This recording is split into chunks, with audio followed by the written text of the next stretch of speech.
excuse me.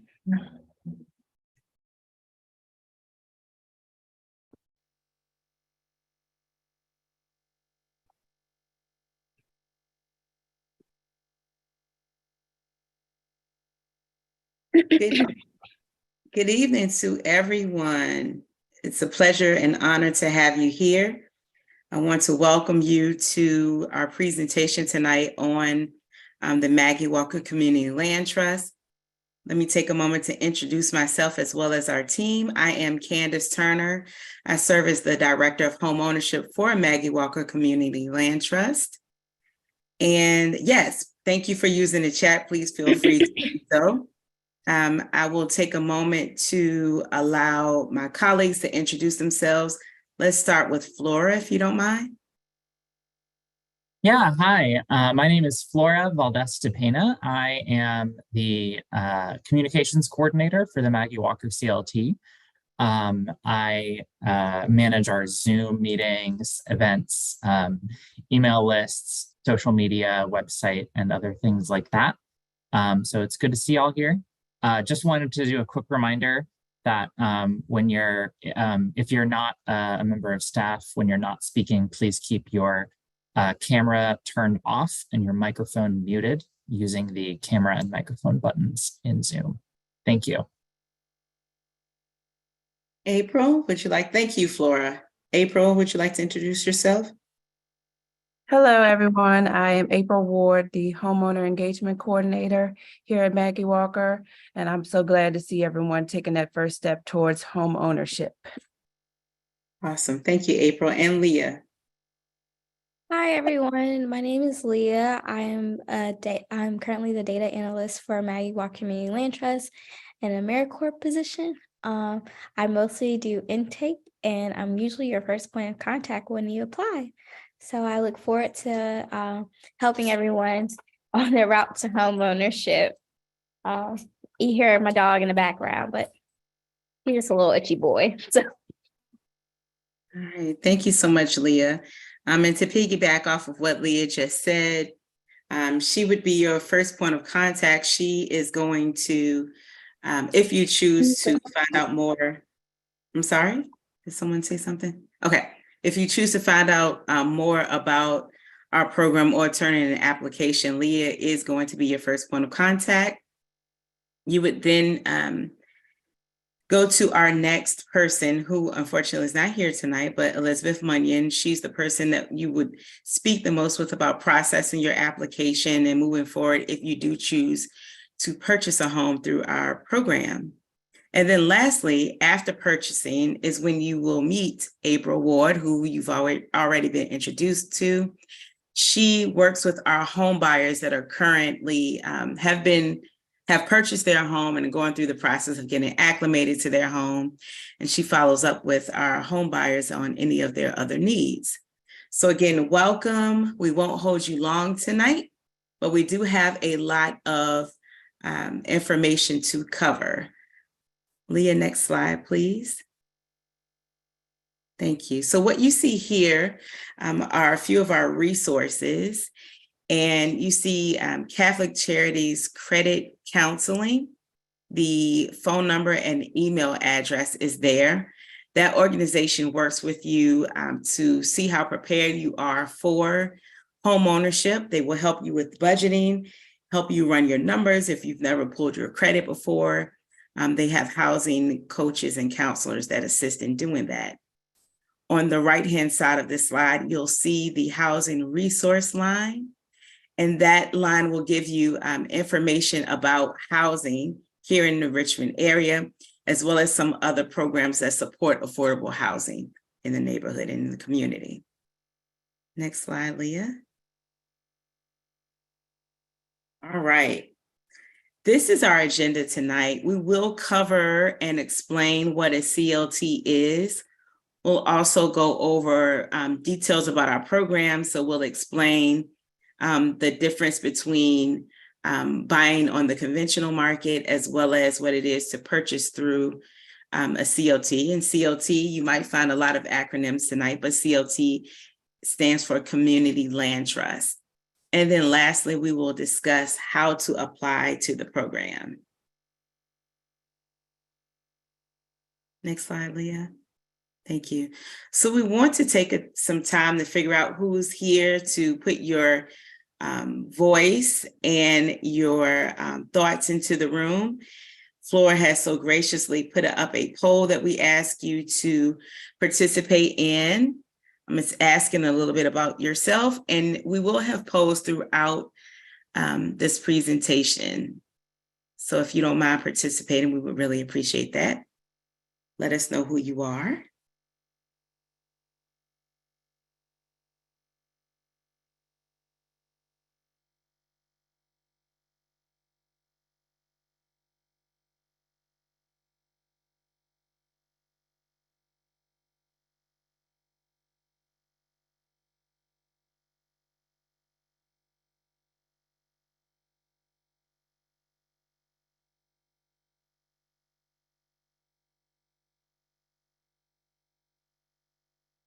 All right, so looks like we have a lot of people here interested in purchasing homes. That's very exciting.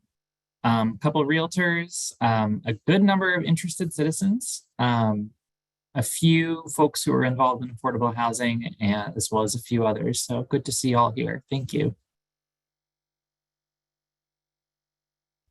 Thanks, Flora. Thanks, everyone, for being here tonight. Next slide, Leah. So we want to get a little bit into what excites you about home ownership. Feel free to come off mute or to put your response in the chat. What excites you about home ownership?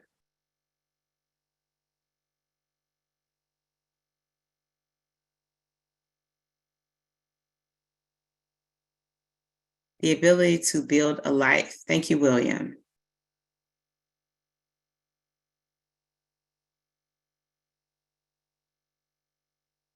Anyone else? What excites you about home ownership? Freedom. Okay. Security. Thank you. Redecorating and building onto my own home. Building wealth and freedom. Thank you. Not having to pay rent, but pay a mortgage for my own home. Awesome. Awesome. Keep those rolling in. We also designing. Great. We also recognize and honor the fact that the flip side of being excited is being a little nervous about home ownership, quite possibly. So is there anything that makes you nervous or afraid, or maybe even resistant to home ownership?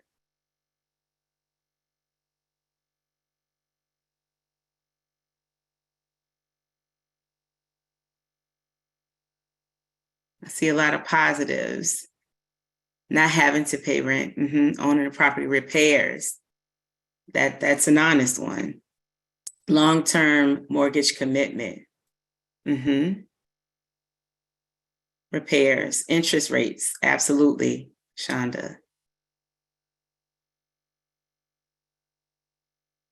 Living paycheck to paycheck, huge responsibility.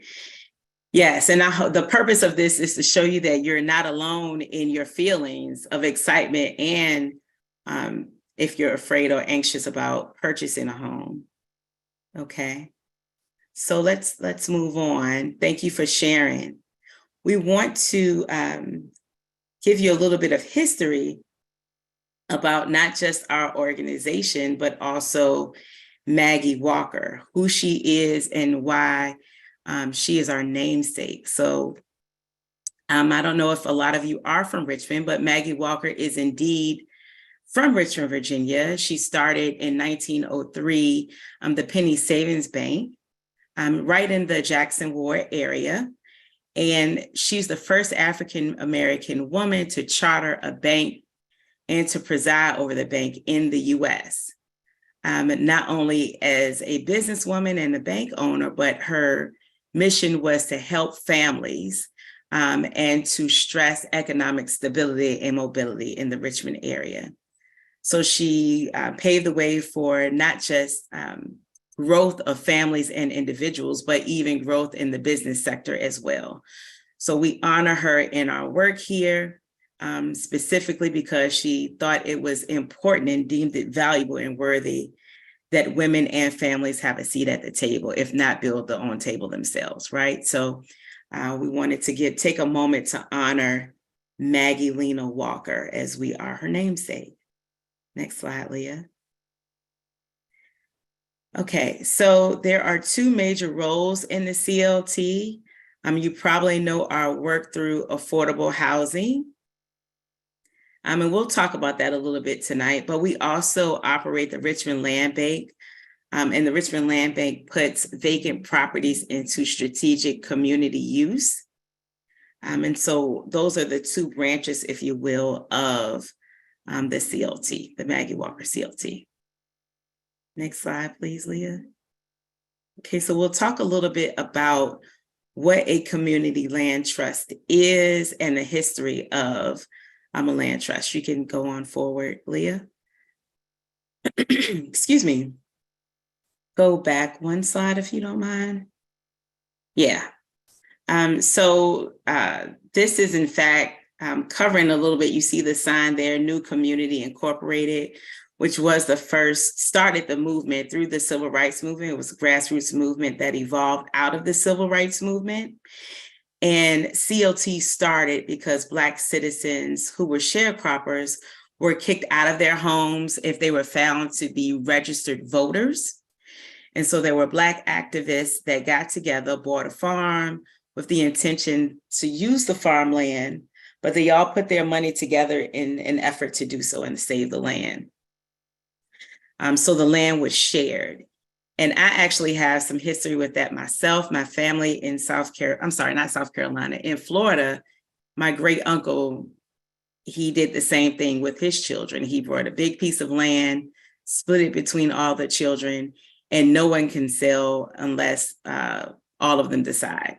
So CLT is an old thing, even though we're just hearing a little bit more about it and it's picking up speed right now. But it's a response to dealing with the historical, racial, and economic divide and injustices that we have here in this country. Next slide, please, Leah. Okay, so a community land trust, you'll see here, is a nonprofit community-based organization, and it's designed to steward land.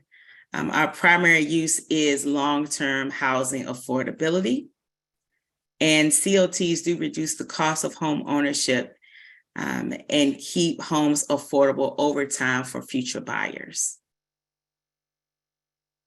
Next slide, Leah. Thank you. So here's a slide that shows a little bit more about the difference between buying on the conventional market and what permanent affordability now and in the future looks like. Okay, so when you buy a home on the conventional market, you're purchasing the home and of course the land beneath it. With a CLT home, you are purchasing the house at a subsidized rate and the land remains in the trust. You're leasing the land, but you use the land in the same way that you would or everyone else would with property. When it's time to sell your home, you only sell your house and the land is never sold. And the next buyer will need to meet the same income requirements and they buy the house at the affordable price. So the purpose of this is to keep that home affordable and in rotation. The next buyer agrees to the same terms and conditions and resale structure when they sell. And that's how we keep the houses affordable and the home is sold from the buyer to a buyer as long as the home meets those criteria. Next slide. So again, the CLT model is centered on racial equity, wealth generation, community control, collective decision-making, and long-term stewardship of both community and land. And the model is based on the interests of the individual within the community. So the purpose of this isn't just to build wealth for that person or that family, but it's also to look at wealth building in the community as well. So we'll talk about some of the benefits of CLTs. Okay, next slide. So some of the benefits of home ownership, we'll look at this in several ways. For one, there are some of the most affordable houses you'll find in the Richmond area. And I know that that word is a tricky word. It means something different to everybody. But by way of affordable, we mean that they are ready to move in. They are not fixer-uppers. Our houses, even if they are remodeled, they are stripped all the way down to the studs. So they're either a completely gutted and remodeled home, or they are brand new. All of these homes have recently been rehabbed, if they have been done over. And the CLT also allows the homeowner to build wealth over time through their monthly mortgage payments. And that way these homes increase in value with wages instead of the market. Support and assistance for the homeowner, all of the other benefits of homeownership, including some of the things that you all mentioned earlier: pride, stability, quality of the home. And not to mention, some would argue that some of our current homeowners would talk about the other non-traditional things that they have gained in homeownership, including alleviated stress, wellness, peace of mind. Those things are also benefits that our homeowners would share that they feel. Next slide, Leah. Thank you. So the CLT model allows us to keep our neighborhoods diverse and vibrant, even as housing prices do increase within the Richmond area. And I'm sure if you've been looking for homes, you know that the prices are outrageous right now. So without a program like the MWCLT, homes in Richmond will continue to be unaffordable. It's one of the things that we do to combat Black land loss and displacement, and also in an effort to build community wealth and strengthen communities' health and well-being. Housing of any sort is one of the social determinants of health. And so it's another way that we also combat gentrification. Next slide, please. So we'll talk a little bit more about program eligibility. And you'll see on this slide some of the things that you need to be eligible. You must be income qualified. And we'll get into a little bit more about that, but you must be income qualified. Agree to the terms of the ground lease. Again, you will get a little bit more into this, but you're purchasing the home and leasing the land. So agree to the terms of the ground lease. Be approved for a pre-qualification amount for a minimum of $150,000 for one of our approved lenders. We do have a list of our lenders on our website. We'll welcome you and encourage you to check that out. You cannot own another home at the time of closing. So this has to be your sole home. And you cannot have assets more than or equivalent to 25% of the unsubsidized sales price of the home. And as I mentioned, we'll get a little bit more into this later. Next slide, please, Leah. So here are income limits. This has increased, so we will update this. HUD has recently put out new numbers. If I'm not mistaken, 80% AMI for one person now is $57,850, if I am not mistaken. And again, we will have this updated for you. But we go by AMI, okay? So it's based on the number of people who will be living in your home when you purchase.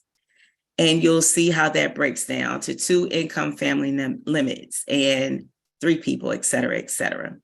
You will see that it's based on AMI, and AMI stands for Area Median Income. We don't put these numbers in place. These numbers are the standard by HUD. Okay, so as I mentioned, we'll have these numbers updated.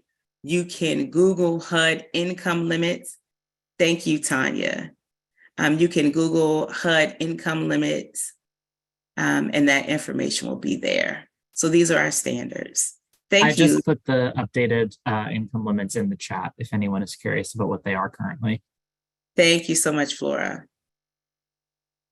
Next slide, please. And again, those are income limits.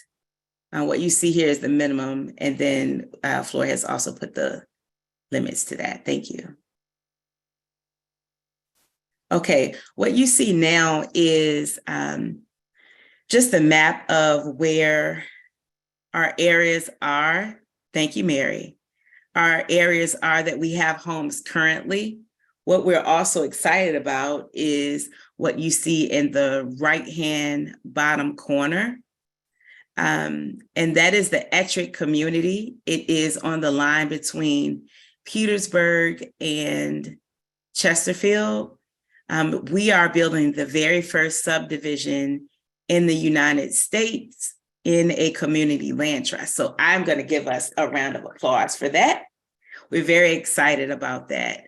Those will be 1-story, 3-bedroom, 2-bath units with a wraparound porch. So yes. Next slide, please. So talking a little bit more about how the program works, we shall move on, and I will turn it over to April at this time. All righty. So this is probably the part that you all have been waiting on, how the program works. So most of the program is shaped by the ground lease.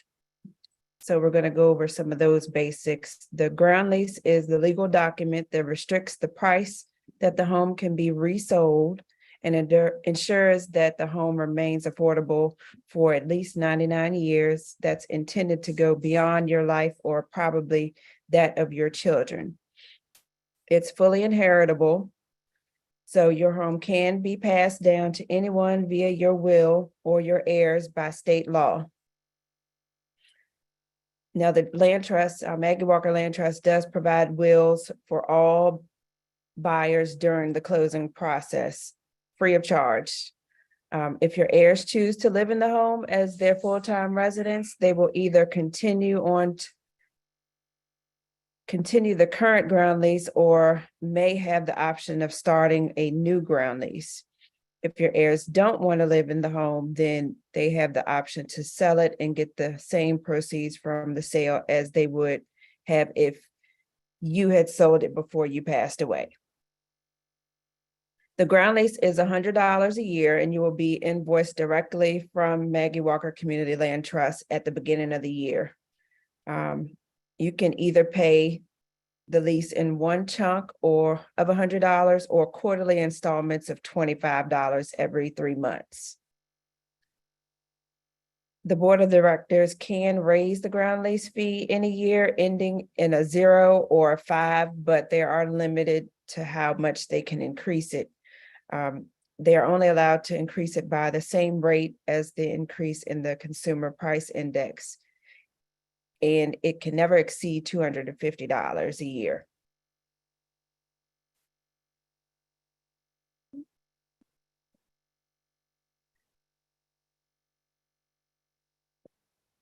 Maggie Walker Community Land Trust is run by a board of directors and is composed of 1/3 homeowners, 1/3 public members, and 1/3 community members. So if you're considering MWCLT home ownership, I would consider you joining the board or serving as one of the community members that advises the board on decision making. We want our homeowners to be involved. Next slide. So what is unique about CLT home ownership? It must be your primary residence. For example, let's say you meet someone and you decided to move in with them, you would need to sell your MWCLT home so that that opportunity for another family to own their own home can happen. You can't turn it into an investment property or rent it out, FYI. There are exceptions to the rule made on a case-by-case basis by the board. Some examples include military deployment or a family situation that requires you to be out of your home for an extended period of time. Number 2, renovations must be approved. You can move into your house and paint and change the hardware and the light fixtures. You can hang your TV, mount it on the wall, install shelving. you can put in a fence and get a shed on skids only. Renovations are generally anything that requires a permit from your local jurisdiction. So taking down a wall, putting up a deck, those are a couple of examples that you would need that permission from us to do. We want to make sure anything done to the home is done well and will be safe for future homeowners. We want to make sure that any renovations are going to serve future homeowners, just like just because you like a bowl doesn't mean everyone would appreciate it or converted your first floor into a bowling alley. Number 3, you will build equity. You build equity from your down payment, your monthly mortgage payment, and your home's increase in value, which is based on wages instead of the market. We'll go through an example of that in a little bit. Next slide. Okay, this is our a home that was sold in January. Hold on for 1 second. Hey, Jen. Okay. Jen, I want to take a moment to introduce Jen. Jen is going right in. We love her so much. Yeah, and thank you, April. You're welcome. Jen Cox is our realtor. So she works for the MWCLT. She helps home buyers. If you do not have a real estate agent right now, Jen would be more than happy to work with you. If you have a realtor already, please encourage your realtor to contact Jen to learn more about our program and what we have to offer. We are going to take questions at this time. Before we do that, though, Jen is going to tell us a little bit more about the home and what you see on your screen right now. Jen? You're on mute still, Jen. Good evening, everyone, and thank you so much, Flora, for adding information about the home in the chat. Very helpful. This home sold at the beginning of this year. Is located in Carytown, 3-bedroom, 2.5 bath. As you can see, most of our home, well, pretty much all of our homes look exactly like this picture as far as the upgrades. We have all of our homes include stainless steel appliances, washer and dryers.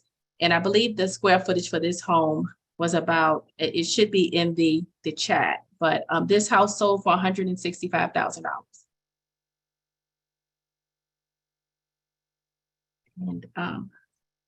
And we got it. Sorry.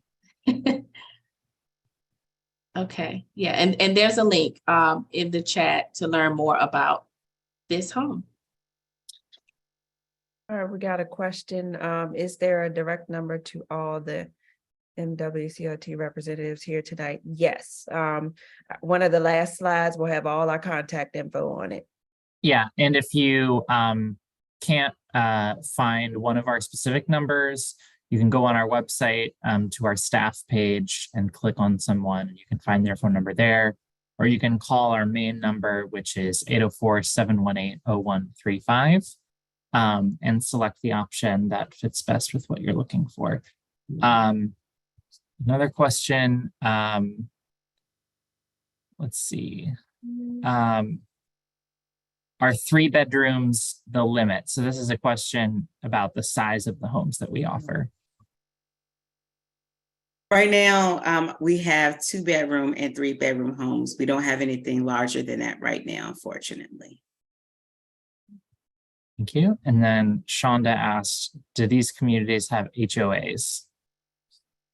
As of right now, no, they do not. Some folks asking when are Ettrick homes going to be available? We don't have a for sure date right now, but we are expecting spring of 2024. And let me add to that, if you are interested in Ettrick, we broke ground on Ettrick last fall. Is that accurate, Flora? Yeah, in October. Right. We broke ground last October. So we have had a lot of interest in Ettrick. I will let you know that there are 10 homes in that subdivision. So it's not a large subdivision, but it is our first subdivision. Of course, like I mentioned, the first in the country. We don't operate by a first come, first serve basis. So some housing programs do operate that way. We do not. We encourage you to utilize our process, of course, which is getting on the applicant pool. And as I mentioned, we'll discuss that a little bit later. But I do want to let you know we have had a lot of interest in ETRIC. And we use a buyer prioritization policy to figure out who has the greatest need. So I wanted to put that out there as well about the community, or any of our homes for that matter. Any additional questions? I'm sorry, I can't see the chat right now. You're fine. Thank you. Someone wanted to know, are there any 4-bedroom homes? No, not right now. Someone else said, how long does the process take? So I'm not sure which process you mean. If you mean process of home ownership, so from the time that you say that you're interested, and I'm basing that on if you're already on the applicant pool, meaning you've already turned in your financials, your documents, you've gotten a lender from our lender list. If you've done all of those things, we like to say 45 to 60 days. And the reason for that is because if you're getting down payment assistance, that can take some time as well. And so we wanted to discuss that. I did see your question, Ashley, pop up. How do we get on the applicant pool? We'll talk application pool. We'll talk about that a little bit more. What else do we? Someone asked about 1-bedrooms. We do not have any 1-bedrooms. We have 2 and 3 bedrooms. Those are what we get most often. We have had 4-bedroom houses in the past, but they are not frequent. And they are all occupied right now. So you'd have to wait for one of them to be resold if you wanted a 4-bedroom house with us, which might take a while. Are there homes being renovated in Northside? And if so, where? I don't think we have anything in Northside right now. We do have some, not right now at this moment, but coming down the pipeline, quite possibly. Yes. Yeah. Possibly. And I know it looks like I see several questions popping up, which is great. Thank you all so much for your interaction. We're going to answer absolutely every question, but I want to move us further. I see this one I can answer quickly. Can one person get a 2-bedroom? Yes, Gloria. So Flora, if you don't mind keeping track of the questions that I haven't answered, I want to just get us a little bit further along because I don't want to hold you all over time, if that's okay. Yeah, I will try to keep track of some of these questions. Thank you so much. Okay, how does the CLT home ownership or home compare to renting? Let's get into that a little bit. So what you see on your screen right now is a comparison of renting. As you know, when you rent your home, you don't keep any of your rent payment when you move to another home. So you see that right there. This chart is simply showing your monthly rent payment multiplied by 24 months, multiplied by the number of years you were in your home. And for the purpose of this example, we'll look at paying about $1,200 a month in rent. So after 5 years, you spent $72,000 in rent alone, and you don't get any of that back. Okay, next slide, Leah. So with home ownership, you keep all of the equity you earn by paying the loan principal with your monthly mortgage payments. So that's one way that you're building wealth. Next slide. Thank you. So this is an annual amortization schedule. We'll look at a home purchase on January 1st of 23. So we'll use that as the model. Someone purchased a home for $180,000. They put 3% down as a down payment. And we chose this example because your monthly payment would be about the same as paying $1,200 a month for rent. Okay. So if you look at what's circled, you'll see after the first year, the total you pay to the bank for your loan doesn't change. You pay the same amount every year. And what does change is what goes into your principal and what goes into interest. So as you're paying down your principal, which is the amount that you borrow from the bank, things start to shift so that more money starts to go into your principal and less into your interest, okay? I want to chime in or have one of our lenders to chime in to talk a little bit more about what happens if the person puts one extra payment, just one extra payment a year towards their principal. Do we have a lender that can answer that question? I'm happy to answer it. This is Mary White at Town Bank. If you add just one extra payment a year, you'll knock 7 years off of your loan. So it takes a 30-year loan and makes it 23 years. And the nice thing is you can either do it by paying that extra payment in a lump sum or by taking your payment and dividing it by 12 and just adding that little extra bit every month, which is a whole lot easier to do than trying to do just one large chunk at a time.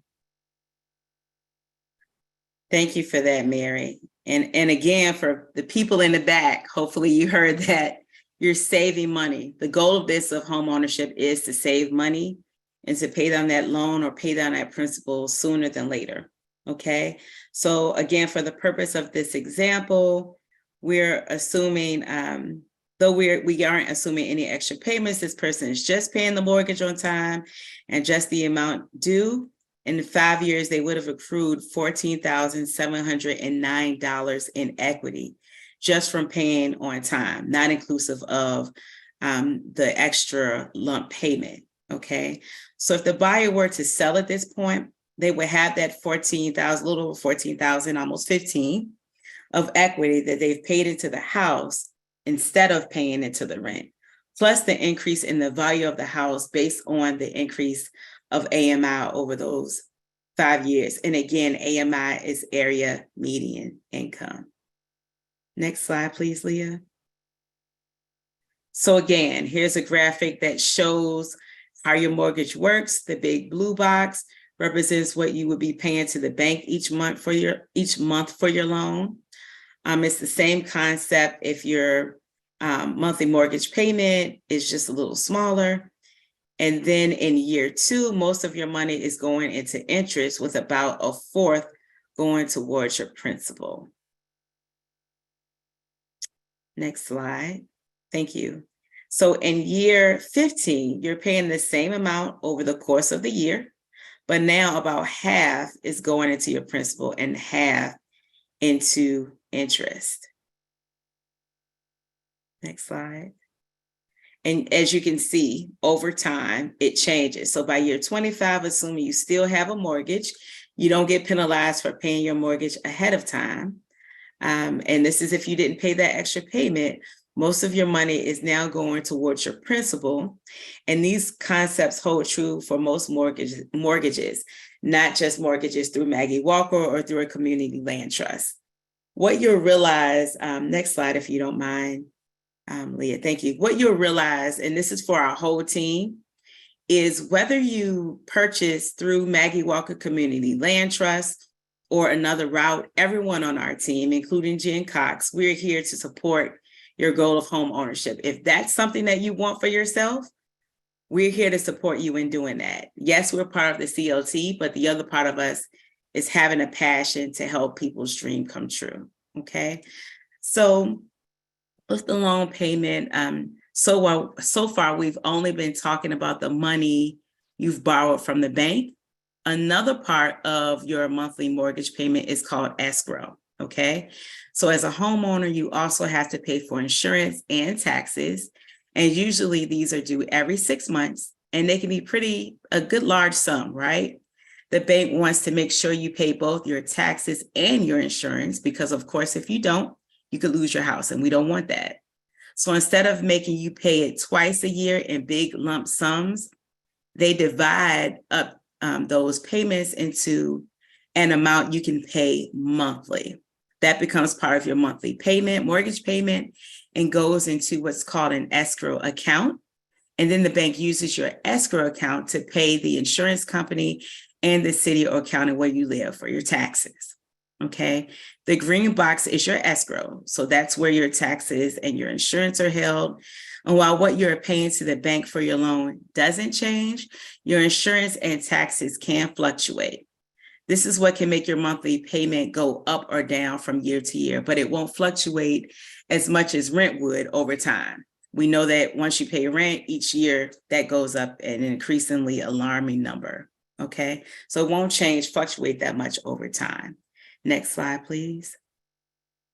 Before we go into questions, I want to mention, it wasn't on that slide, but in terms of taxes, you pay taxes on the house, not on the ground. Okay. Again, you pay taxes on the home, not on the ground. And that's something, if you purchase through the CLT, we set up ahead of time with the city or county, whatever jurisdiction the purchase is through. But again, those, you don't pay taxes on the land. So taxes on home ownership through a community land trust home are already much lower than taxes on a home on the conventional market. Jen, would you mind telling us a little bit about this home that we have on the screen? Yes, this home recently sold. It's located in the Blackwell community, 3 bedrooms, 2.5 baths, and it's 1,440 square feet. This home sold for $180,000, but it appraised at about $335,000. So this is an example of, you know, us showing you how to purchase a home that is permanently affordable because of the land stand with the land trust. So yeah, and as you can see, the inside, like the first home we showed that was over in Carytown, we have the stainless steel appliances, hardwood flooring, ceiling fans in every room. New construction. Is a quality built home, quality built affordable home. Thank you so much, Jen. This home, I'm biased to it. I love the home. I love all of our homes. But I will say, if you drive around Richmond, you'll probably see this home in more than one location. As Jen mentioned, this is in the Blackwell community, but we have this very particular home all over Richmond. We also encourage you to go to our website where you'll find a list of all the homes that we've sold. The pictures are fabulous. They even don't do it justice, though. So you'll see a little bit more about our homes. And at this time, we can entertain any other questions that I missed and any new questions. Maybe we'll start with the chat if you don't mind, Flora, and then if someone wants to come off mute to speak their question, I'm open to that. I have a couple questions saved up. Okay, hold on. I'm sorry. Before you say that, Flora, I would be remiss if I don't mention this. We ask, because this is recorded, if you have anything very personal to say, this is not the forum to say that. Please feel free to inbox one of our staff members or send an email. You can email me. My email address is candace@mwclt.org. My information, all of our information will be at the end of this presentation, but please do not give any personal information in the chat or speak any personal information. We want to keep your personal information personal. Okay, go ahead, Flora. I'm sorry. So first question, what makes your list of lenders unique? Thank you. That is a huge question. And I welcome the lenders. If we have, I think I saw 2, Mary White and Tanya, on our chat. I will let them talk about their program specifically, but what I can speak to about the lenders in our program is this. We have seen, and Jen can attest to this, people utilize lenders outside of our program that are not knowledgeable about community land trust homes. It makes it a very difficult closing because the purchase of a home and the leasing of the ground is not a common, at least right now, is not a common practice. And so the underwriting of that and putting that type of package and product together requires some experience and some prior knowledge. The lenders on our list have closed homes with us before. That's what why they're on our list. They've done this before several times over. Okay, so we have a relationship with them. We do not get any residual funding, any kickback, anything from working with them. They've just closed homes for our prospective home buyers before. So that's why they're lenders on our list. Next question, Flora. Yeah. How is it determined what offer you accept if there are multiple offers? Good question. So we are like CarMax. The price is the price. We don't do haggling. We don't go back and forth on our numbers. We have a buyer prioritization policy. Flora, if you get a chance, can you put that in the chat for me? Thank you. That buyer prioritization policy, again, is not based on first come, first serve. It's based on need, and several other categories are listed there that we utilize somewhat of a point system to assist prospective home buyers. Typically, I guess within the last 8 months, we've only had to use our buyer prioritization maybe twice, maybe. But it is there once we have, or if we ever have more than one person interested in a home. Next question, Flora. All right. Can one adult and one child still apply for a 3-bedroom home? Yes, absolutely. So, and I don't know if what that particular question was based on. Just to give you a little bit of background, I have been in the housing industry for quite some time, and I know that there are some programs that are based on the number of heartbeats is what the policy is, the number of heartbeats per bedroom. So 2 heartbeats per bedroom. We don't operate that way. Once you speak to a lender and you figure out what you are qualified for, then, if we have something in that price range, whether it's 2 bedrooms, 3, or whatever, you're qualified for it. Next question, please. Yeah. This person asked, what about veterans? Yes, we do work with veterans.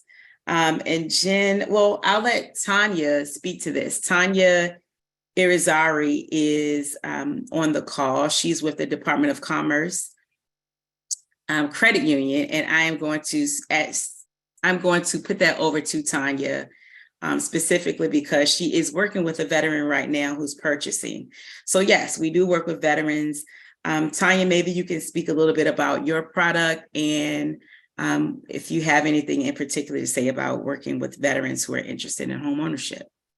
Absolutely. Thank you guys for taking your time to be on this call this evening. As Candace mentioned, I'm currently working with a veteran to purchase one of the Maggie Walker Community Land Trust homes. And although we can't offer VA loans on community land trust loans, we were still able to get this particular borrower over $40,000 in grant money to help him purchase his house. Yay! So that is the same goal that we would have for all of our applicants, obviously. Thank you, Tanya. Next question. Can you borrow against the equity? Meaning, can you get like a home equity line of credit?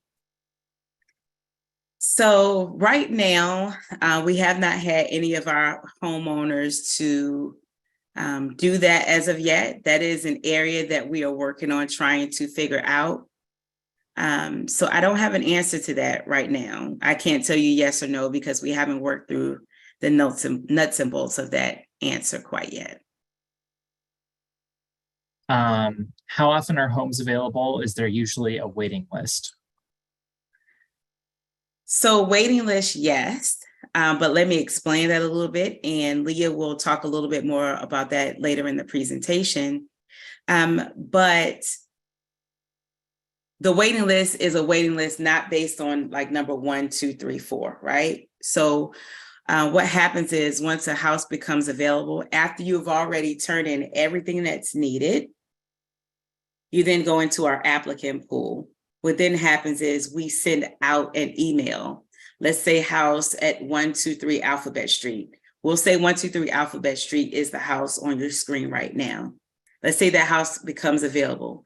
We send out an email to say house at 123 Alphabet Street is available.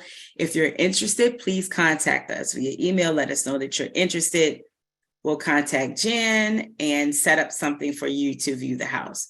That's how it works. So applicant pool, yes, but it works by that way. You let us know if you're interested. We'll set up something for you to see the home, and then the process starts from there. Any other questions, Flora? Yes. What is the minimum down payment? And Tanya answered a little bit of this in the chat. Okay, so we don't necessarily have a minimum down payment. That's something that you would work with your lender to discuss what that looks like. I can't say to you, oh, your minimum down payment is $5,000 or $5. That's something that would be determined by your lender. However, at the same time, as Tanya discussed, our lenders work with different agencies. Home Housing Opportunities Made Equal is one of the primary organizations here in Richmond that gives down payment assistance.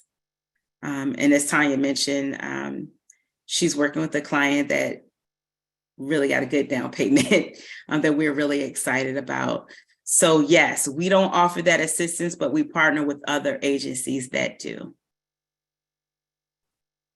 And then one last question. If you're moving from out of town, what's the priority that's given to that in the buyer prioritization policy? So correct me if I'm wrong, Flora. I don't believe that is a category it's not a category on our buyer prioritization policy. There isn't an extra point given for out of town purchasing. Right. Yeah. So there's no special process or anything if you're moving from out of town. Anything else in the chat or that someone wants to come off and ask? Thank you for sharing. Mary said, with the MWCLT homes, typically there's no down payment requirement due to how we're able to structure the loan. Mary White is with Tony. Thank you, Mary. Also, I put the wrong link in the chat for the application. The correct link is MaggieWalkerCLT.org/application. That's where you can find the application materials. Hello, Brian Peace here. I had a question about some of your homes. So for people who might be disabled, like maybe physically or maybe even blind, like do you have homes that have accommodations for that, or would we have to get approval to like maybe do those accommodations after moving? Like how does that work? Sure. So as I'm sure you are aware, there are different type of disabilities. And our homes in Ettrick, while they are not ADA approved, they are ADA parallel and universally built, which means something that's listed as an ADA approved property has specific guidelines that have to be approved, whereas something that has a universal build may have larger hallways or larger doorways, but they may not have like a lower countertop, right? So we have some properties that have they're universally built. I know in the past we have had one property in particular that was built to a particular specification, a particular need for a prospective home buyer. We have not done that in quite some time, but I welcome the opportunity to speak with you offline about what that looks like and what specific needs you may have or whoever you're calling in reference to.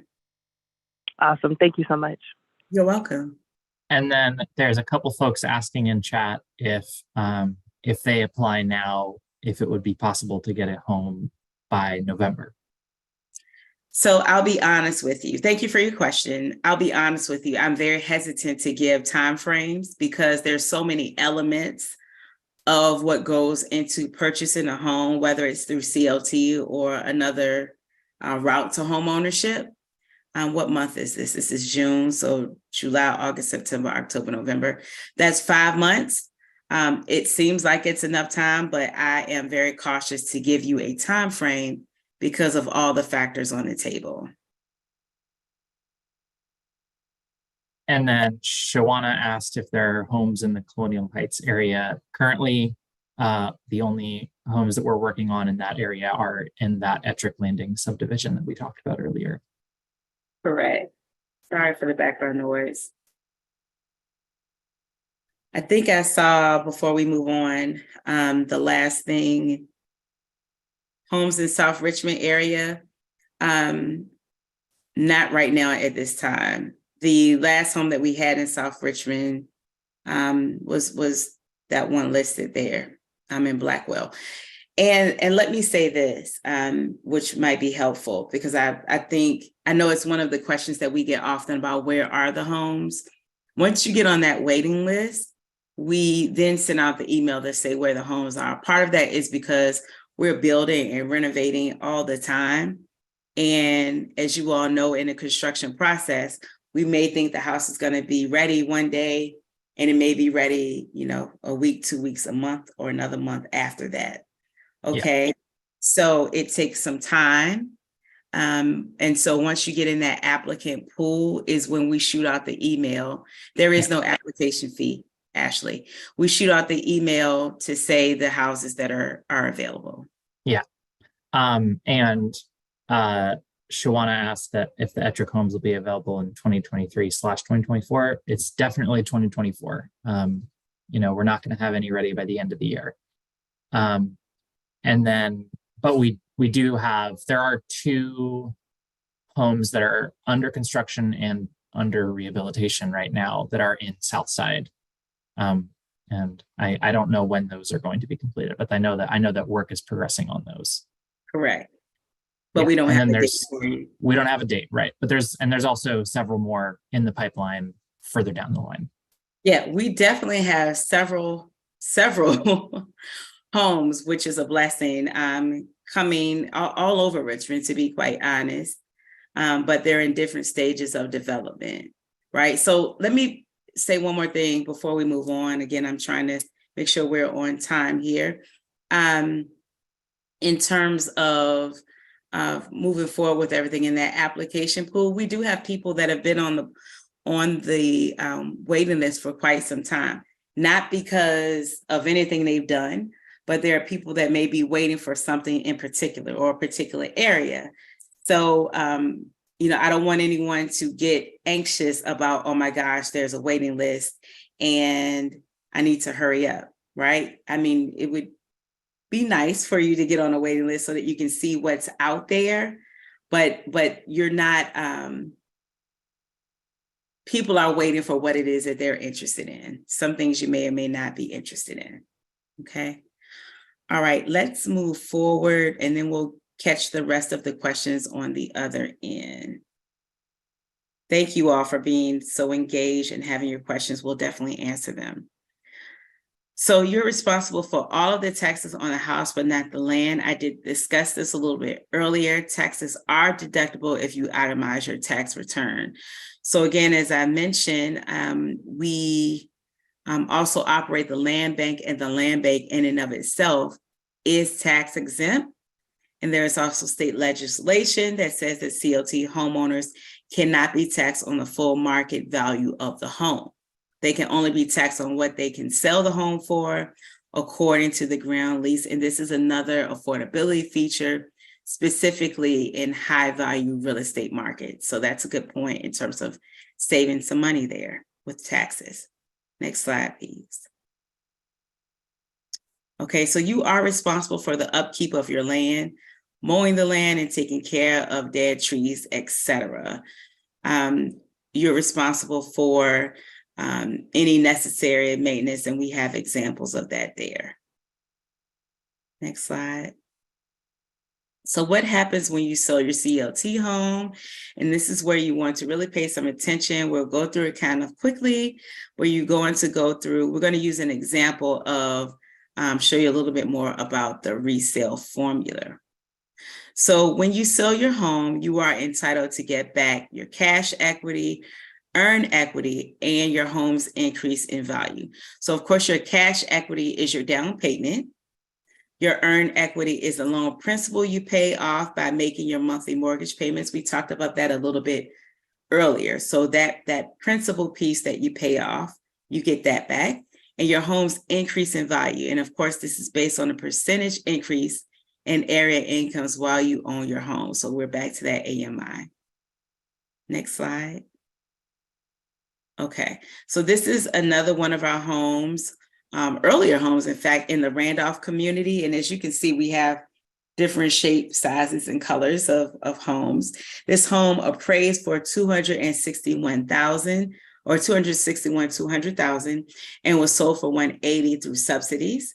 The home buyer borrowed less and had lower monthly payments and a lower down payment than they would have if they had just purchased this home on the market. Okay. Next slide. Okay, so we'll talk a little bit about that resale formula. So when you sell your home, we start with your original sale price or the original sales price of $80,000. We calculate the increase in AMI while you've owned the home. And the years this home was purchased, the AMI was $83,000. When they go to sell their home, we estimated that the new AMI, so again, area median income, will be around $90,200. So AMI has increased on the average about 2% a year in the Richmond area. And so in this scenario, over 5 years, this person has lived in their home. AMI has increased by $7,000, which is 8.41%. So we then take the multiply your original sales price by the 8.41, okay, the AMI, which equals $14,580,000. So the equity will be the $14,580 that your home has increased in value, plus any down payment you put in your home, plus any principal that you've paid through your mortgage payments. So though historically this has not been the case, if AMI over time decreases while you live in your home, you will be able to sell your home for what you purchased it for.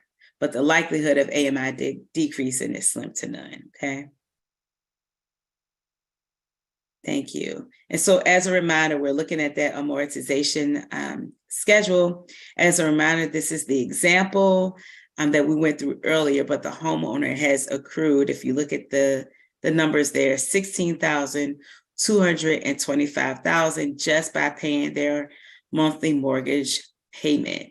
And again, that is not inclusive of what Mary mentioned earlier by adding that one payment a year that deducts 7 years off of your loan. Next slide. So speaking of equity in this example, after 5 years, they've paid, or they have $16,225 of their earned equity, plus the $14,580 from the increase in the value of the home. So this gives us a total of $30,805 of equity. Can't say that about renting, right?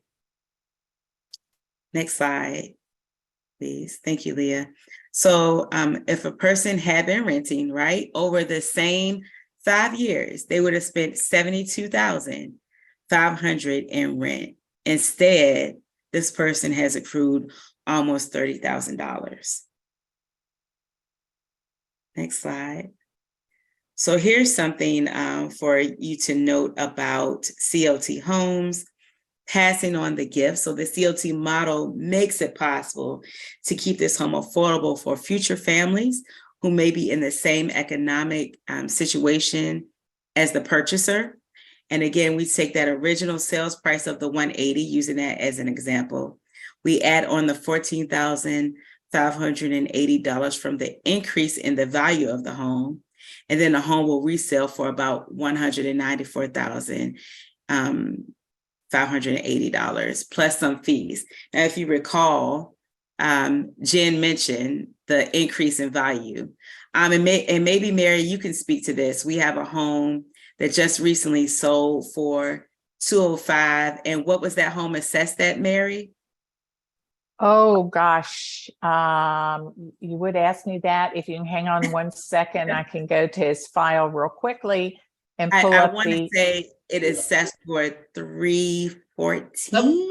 It was it was more than that, I believe. 330, Mary, 335,000, I think. That was the same. $340,000. Okay. So it's pretty amazing. And he would never have been able to afford a home in that area if he was having to pay standard market rates.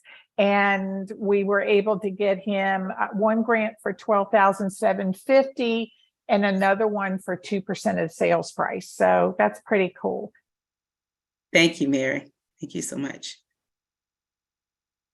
Okay. Next slide, please, Leah. Okay. Maybe Jen, you can tell us a little bit about this home. And I will say that this is one of the homes, but we have a home that looks like the first one in Blackwell. We have that, as I mentioned, all over. There's one just like that in Churchill. But Jen, if you could tell us a little bit about this home. Yes, this home is our 2-bedroom, 2-bath model, has the vibe of a townhome, but it's a single family living. This property, as Candace mentioned, is located in Churchill, and Flora will be dropping some information in the chat, about the home and the price that it sold for. Also, this home, we partnered with Project Homes. We were in partnership with Project Homes on this development. Correct, Flora? I think this is one of our Project Homes partnerships. So yeah.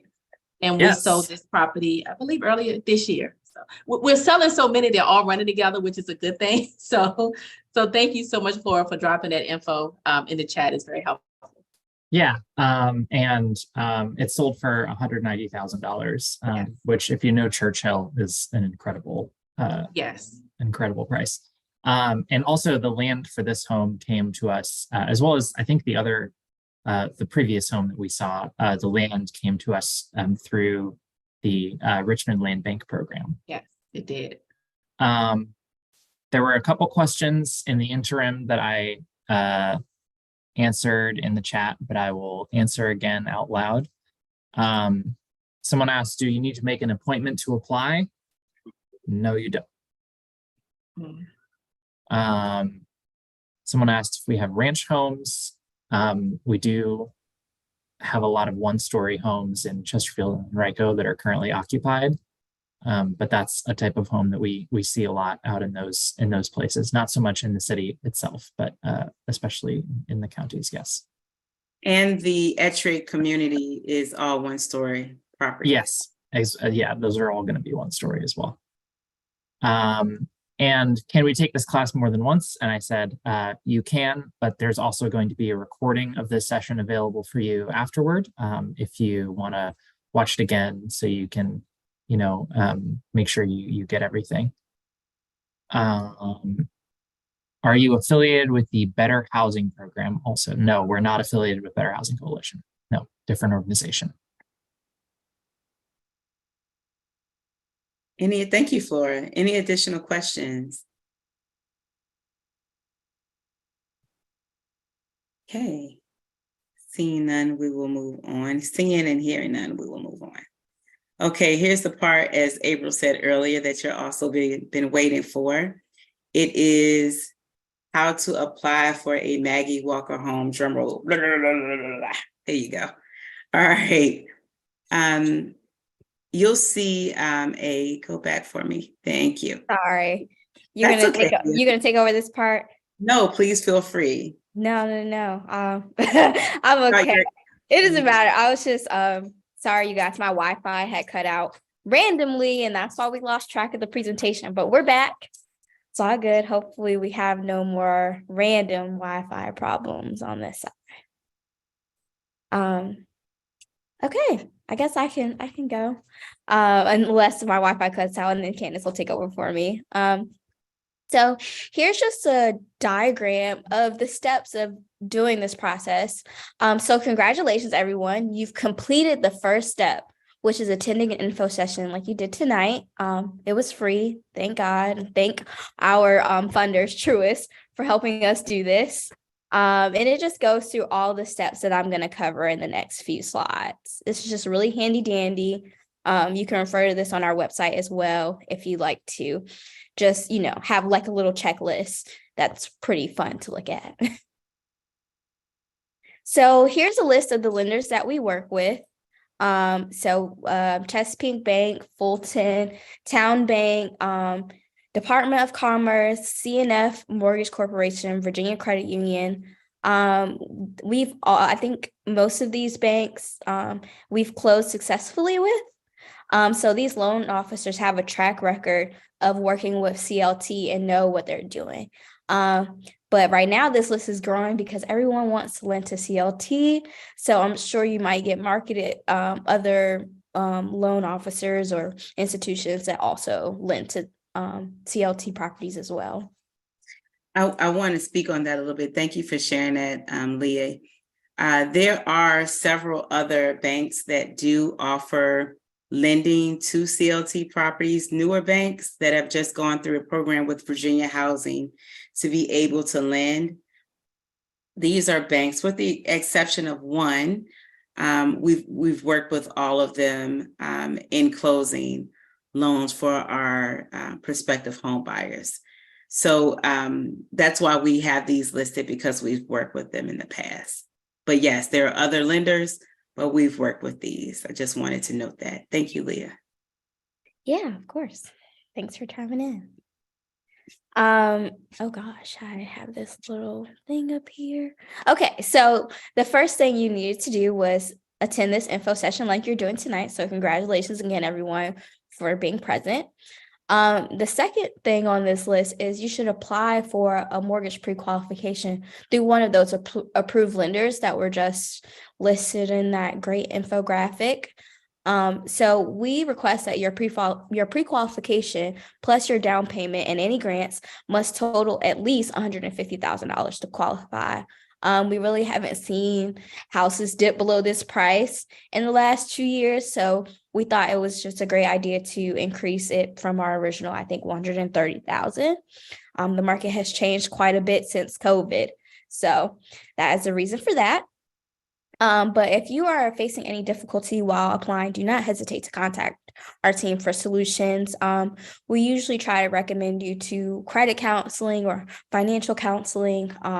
We have partners that we really trust and that we work with that help you through this process while you're not quite mortgage ready. So then you need to submit your application with the following: 3 months of your most recent pay stubs and or benefit statements. And if you are a business owner, you would submit your Schedule C for the last 2 years. We need 2 of your most recent federal tax returns. For 2022 and 2021, if you're applying this year, and you're coinciding like W-2s or 1099s as well. And then we also request 6 months of bank statements. The fourth thing on this list is we ask that you complete a HUD-approved homebuyer education course. They take place online or in person. There are plenty of affiliates that kind of host these courses. A lot of our applicants attend the ones with Housing Opportunities Made Equal, which does the down payment assistance as well. Virginia Housing also offers a homebuyer education course that's self-paced. And then Southside Community Development also offers the same course with and then they do match savings and down payment assistance. So these are just 3 recommendations of organizations to do this with.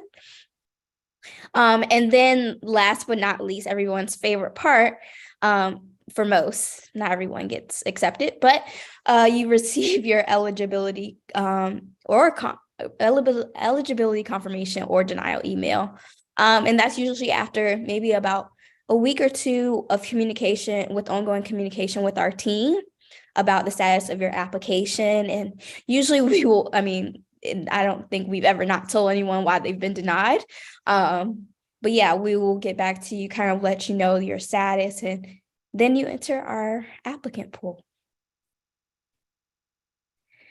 All right, so there are not a lot, but there are funding and grant opportunities for people curious about down payment assistance. So like I was mentioning, for the HUD approved class, Housing Opportunities Made Equal, does counseling services and access to down payment assistance. You could apply for the Vita Match program with Southside Community Development. And they match your savings almost like dollar for dollar for up to about $4,000, I think. And then our wonderful lenders have access to a pot of funds occasionally. So please ask them if they have access to anything while you're going through your pre-qualification process, because they might have some gems for you that our organization doesn't have access to. So yeah, please ask and keep your communication open with them as well. And Candace mentioned this earlier, but when using down payment assistance programs and things like that, we try to allow for 60 days for the closing process once you've kind of started going under contract for a home. 45 to 60 days. So yeah. Okay, so you're interested. So what do you do next? Like in about a few slides ago, please reach out to the lenders and loan officers on our recommended list on our website. Those are your first point of contact. They're a part of our team, and they're going to help you get to the next step. So I will reach out to them personally. That's what I would ask. Some people do put in their application first, but usually we don't review it until you have that conventional loan letter. So then we ask you review our application. You can pick it up in our office at 205 North Robinson Street, or you can find it online. I actually had an interesting situation today where I mailed someone an application. So if you give me a call, I could do that too. So you collect and you send all your documents. So your income documents, your home buyer education certificate, and your loan pre-qualification letter. That's like pretty much everything.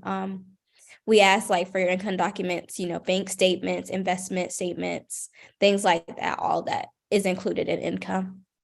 And then lastly, we ask you to submit your complete application and supporting documents through one of the following methods.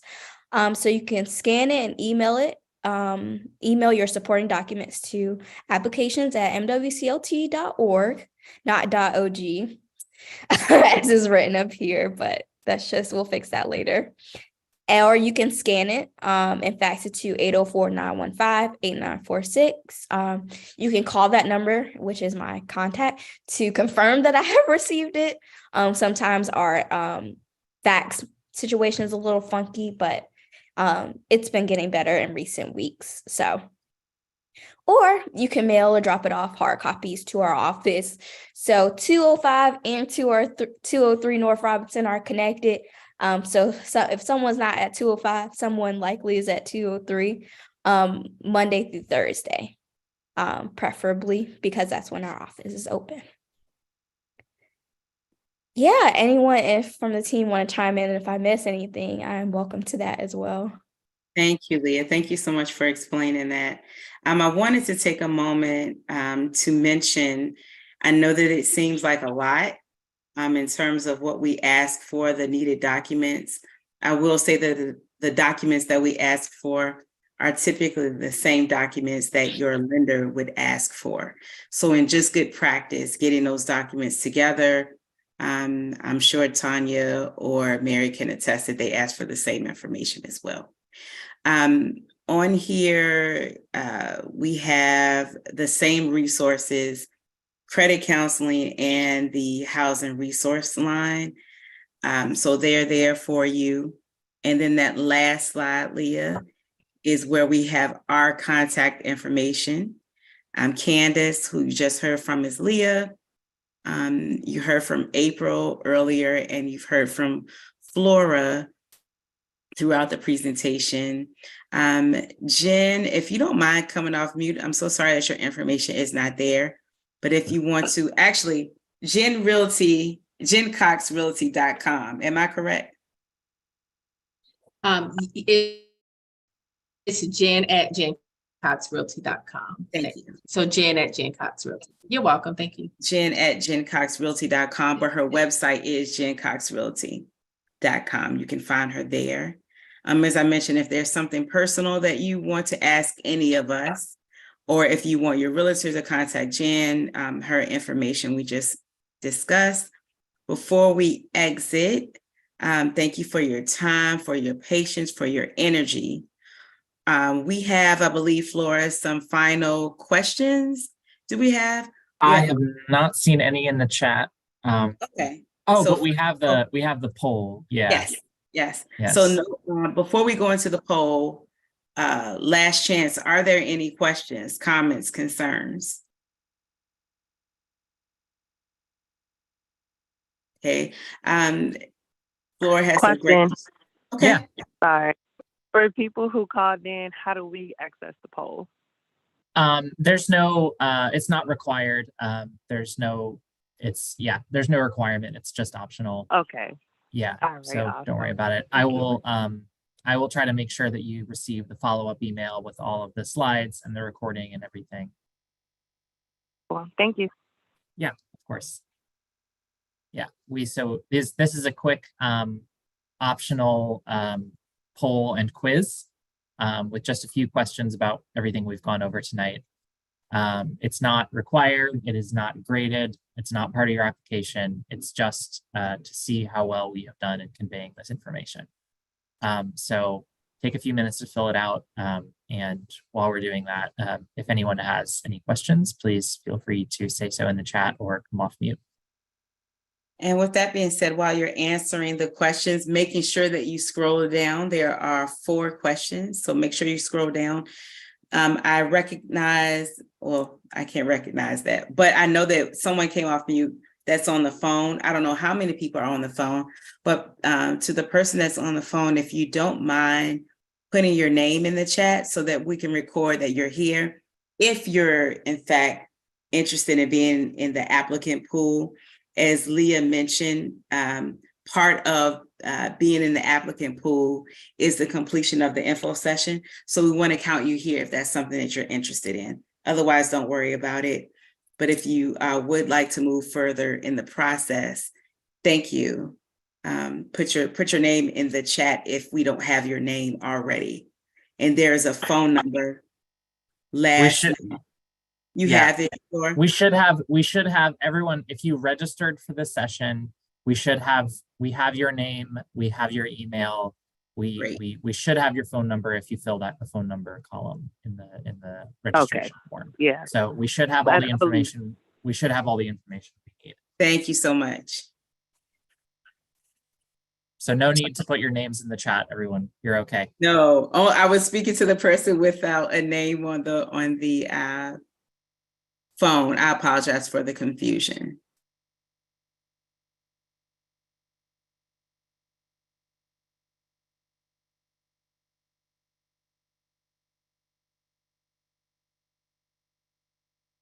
How's that poll looking, Flora? Got about 20 out of 30 or so people who've answered.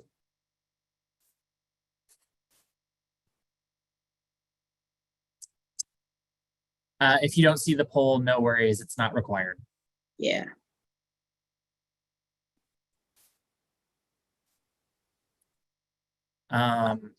In fact, why don't we just go ahead and I think 20 is enough. We can go ahead and go over.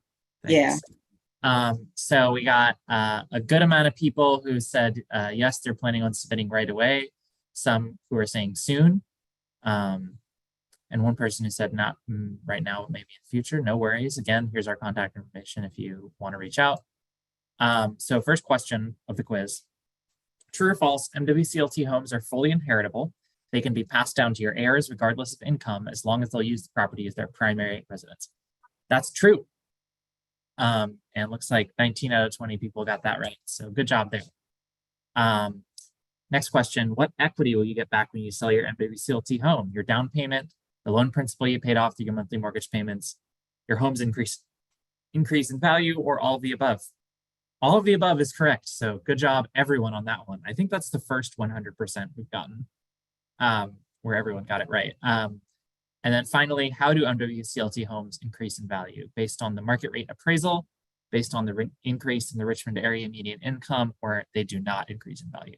And the answer to this is based on the Richmond area median income. So we tie the price of our homes to the wages that people are earning in Richmond, in the Richmond region, because that increases at a much steadier rate than the market does. And also the market tends to crash every so often, and incomes generally don't do that. So it's much more stable. And also it allows for one home to be affordable to someone in the same financial situation many, many times over. So thank you all. Thanks everybody for your participation. Yes, thank you everybody for being here. As Flora mentioned, we will have a recording that's sent out to you. You see all of our contact information. Don't hesitate to contact us. Visit our website, and we look forward to hearing from you. Thank you so much, everyone. Take care and good night. Thank you. Thank you. Good Thank you. night.